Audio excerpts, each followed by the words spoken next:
Kung sawa na kayo sa mga nakagawiang donut at naghahanap ng mga panibagong flavor na kikiliti sa inyong panlasa, bakit hindi subukan ng mga kakaibang donut flavors tulad na lamang ng avocado o di kay green tea? Balita hatid ni Marie Sumali.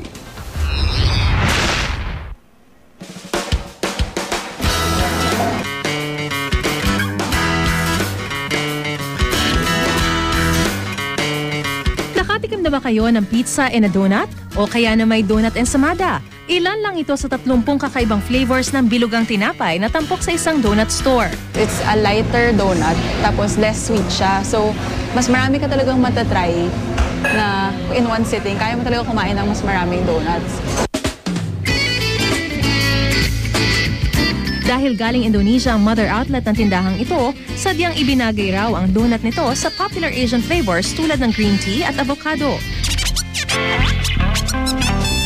Malapolseras o mas kilala sa tawag na pondering naman ang pambato ng donut store na ito. Special dough pa raw ang ginagamit. Papalamanan ng tsokolate at green tea bago lagyan ng toppings. Matagal na raw sikat ang ganitong hugis at klase ng donuts sa Japan na tila kinagat naman daw ng mga Pinoy. Hindi siya ganun katamis. Kasi madaming donuts ngayon sa industry natin, medyo sobrang tamis talaga eh.